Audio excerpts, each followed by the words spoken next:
Okay, so we're HAPA Collaborative Landscape Architecture and Contexture Design, and this is a HAPA project. At HAPA, we try to take every site that we take on and find something hidden in it, and then reveal it in kind of an evocative or whimsical way, like a bendy straw trellis on a former milkshake stand site. At Contexture, we also delight in the previously unseen. We make connections between material and their cultural context, and we also like whimsy, like a skin-on-frame canoe wrapped in the decommissioned sails of Canada Place. Perfect. Time to spare.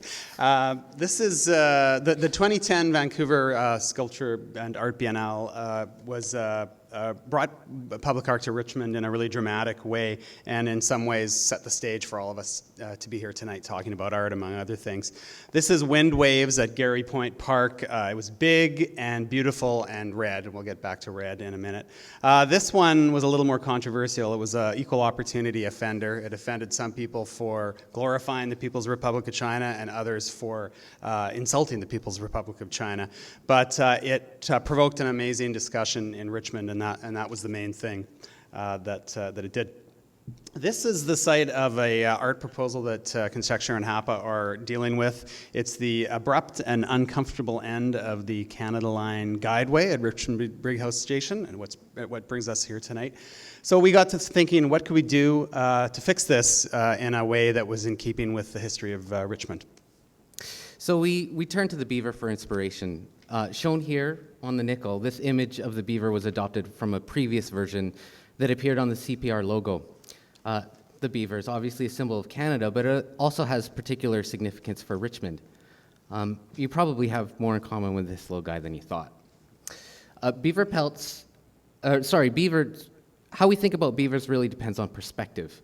In Canada's early days, the beaver was considered a resource like timber or ore. We extracted that resource as quickly as we could. That nickel that we saw earlier could have just as easily had a gold nugget on it. This is Grey Owl with his pet beaver, Jelly Roll. He represents another perspective. Now, Grey Owl was of European descent, but we can think of him as sort of an abstraction of a First Nations perspective. This perspective was less about resources and more about mutual acceptance. Somewhere along the way, another perspective emerged. The beaver became more of a mascot. This is Birdie the Beaver. He's sort of Canada's answer to Smokey the Bear. Understandably, we're more comfortable with being represented by a cartoon animal wearing a Mac jacket than we are by a rodent. So the beaver has been viewed both as a resource and a symbol, but it's also a real bona fide animal that occupies a niche similar to the one that we occupy in the environment. We are both examples of a keystone species, which is an animal that has a disproportionately large effect on its environment relative to its abundance.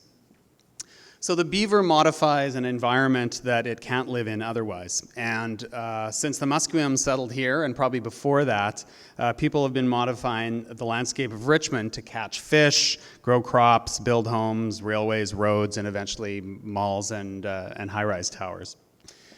And modification is necessary because all of this sits on a river delta, and its natural state is to be shifting constantly and to be underwater for long stretches of time.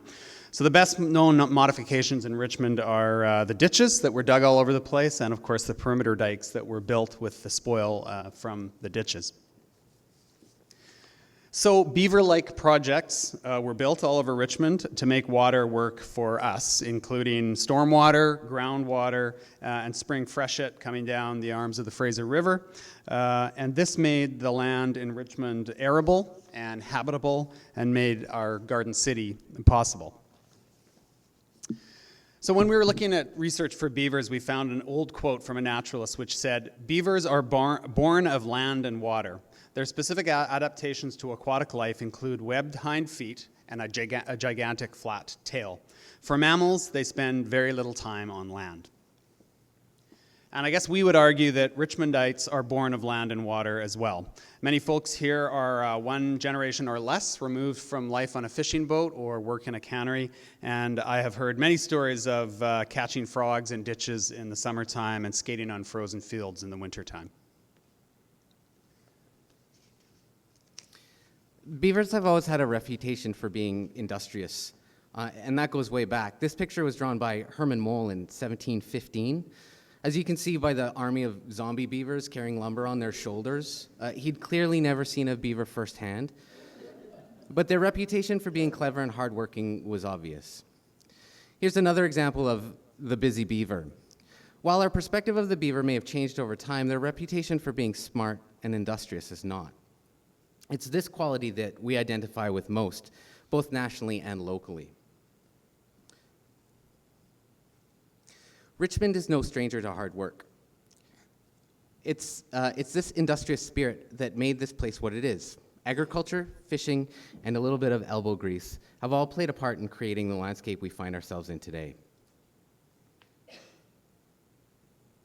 And so, in the tradition of public art in Richmond, we have proposed Skydam for the terminus of the Canada Line. It's our hope that this piece will have meaning that resonates both nationally and locally. Our beavers will continue to modify their environment by damming the SkyTrain. They are big, bold, beautiful, and they are red. We hope this project will reveal something delightful and previously unseen and add a little nature and color back into the Richmond landscape. Thank you.